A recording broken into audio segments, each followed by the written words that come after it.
Good morning, everyone. How's everyone doing? Thanks for tuning in to Cooking with Pam Davidson. Today it's Saturday morning, and sometimes on Saturday mornings we'll do homemade biscuits. And I've been doing them a couple different ways, but I found this way the last time I made them like this, and I really liked them. So we're going to try that again. All right, so to start, we're going to start with a stick of butter.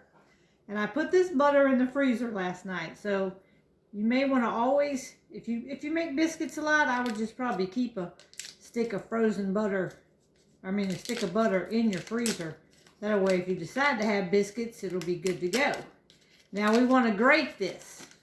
Now I have tried the method that you melt the butter and put it in the biscuits, and I didn't care for that way at all. So I'm going to cut this stick of butter in half because we got to grate it. And I don't have a box grater, but I have this little cheese grater. So this is from Pampered Chef. And I don't know if it's going to work, but we're going to try it. And a half a stick of butter will fit right down in there. This is sort of what they have at Olive Garden, you know. You just press on it and we'll see if anything's going to come out of here. Oh yeah, look at there. Well, this might be the ticket to grate the butter. Because doing it with a box grater was a little bit harder. There. Can y'all see that?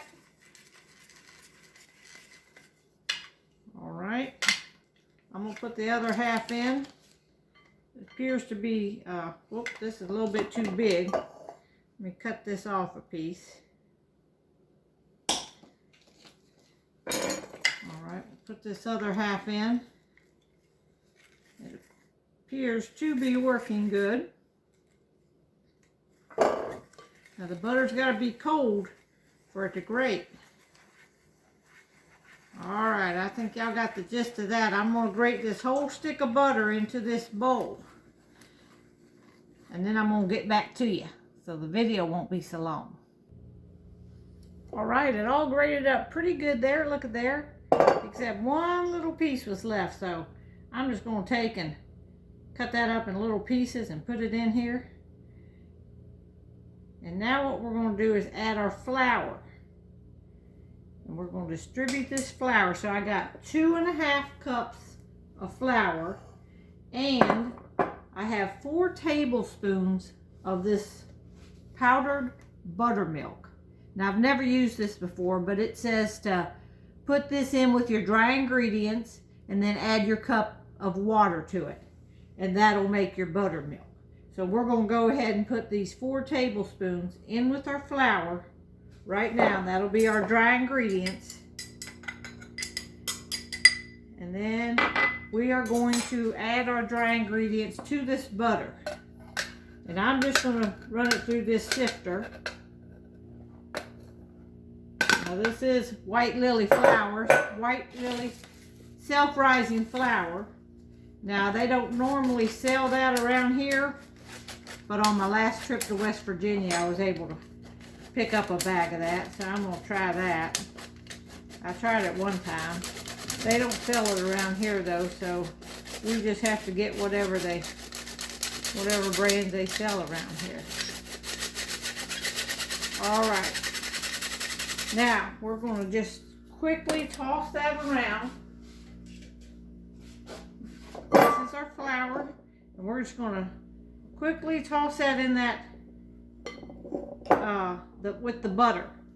Just toss that around gently, and then we're going to stick this in the freezer for 10 minutes. And that's going to get your flour in the bowl all cold. And you want your buttermilk. We're going to add water, so we're going to put really cold water in here. Alright, we got our bowl here, and it's good and cold. And now what you're going to do is just make us a little well, a little hole in the bottom, in the middle of this flour mixture. And we're going to pour a cup of cold water because I put the powdered buttermilk already in here. So we're just going to add the cold water. So add you a cup of cold water right there in the center. And then you're just going to mix to stir this. And not a whole lot. So 1, 2, 3, 4, 5, 6, 7, 8, 9, 10, 11, 12, 13, 14. All right, that was about, you want to aim for about 15 times, 15 stirs. This looks a little soupy. I hope we put the right amount of flour in there. I might have to add a little bit more flour. All right, hang on. All right, we mix this up about 15 stirs or so, and now I'm just gonna use this to flour my countertop here. Just put some lightly flour. That way it's a little thin layer all over the counter, and I'm getting ready to turn this out onto this floured counter. And then y'all see what I'm gonna do. All right. All right, just get all our dough off here. We're gonna just rake this out right onto our floured surface here.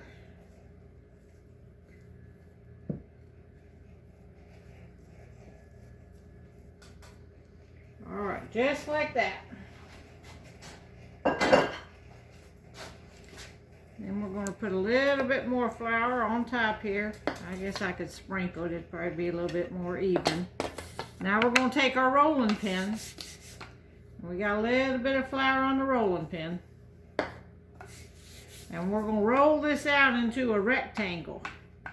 Best you can. Let me scoot this camera back a little bit so you can see all what I'm doing. Okay, just roll it out into sort of like a rectangle. It might stick a little bit. You might need to shake a little bit more flour on there to keep your thing from sticking. And then, gonna pick it up and fold it over. And then we're gonna roll, and you gotta kind of keep putting flour on it. I'll just shake it like this on here so it's a little bit better. Okay, so we flipped it one time and make sure it's not going to stick. Then we're going to roll it out again into another rectangle. You're going to do this like 5 times. I think I need more flour. Mine keep wanting to stick.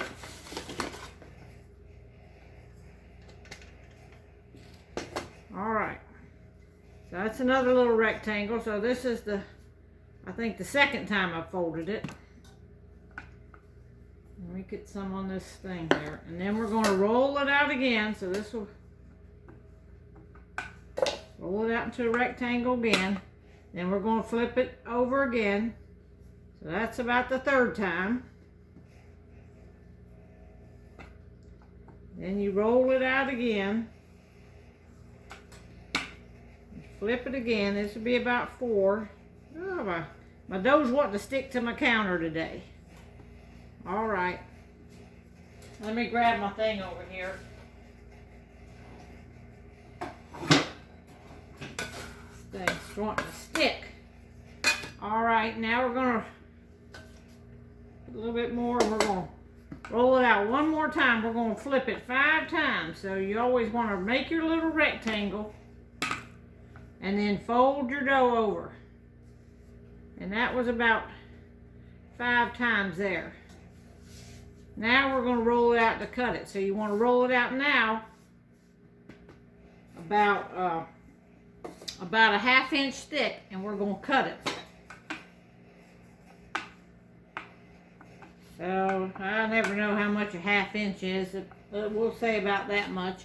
And I have me a little cutter here. This is actually a food chopper, but you can use it as a biscuit cutter too.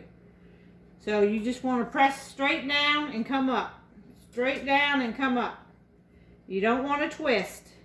If you twist, that seals the edges and they won't rise good. All right, so this made us 6 here. So I'm just going to get these 6 out, and we're going to put them on this. I'm not putting them in an iron skillet today because some people don't have an iron skillet. So we're just going to put them on a Pampered Chef stone.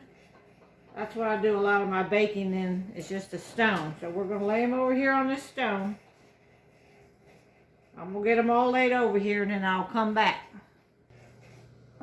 Alright, my oven's preheated to 475, so I'm going to stick them in for about 15 minutes.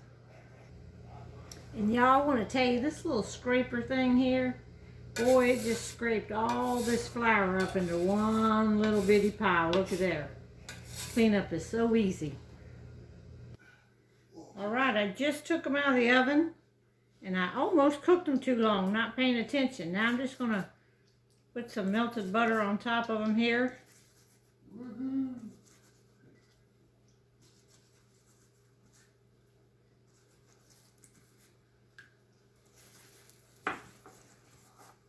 And they're nice and hot. Here's the biscuit up close. Look at that. Ooh, it's hot. Okay, I'll just show y'all what it looks like there. Ooh, it's steaming hot. All right, talk to y'all later. Bye-bye.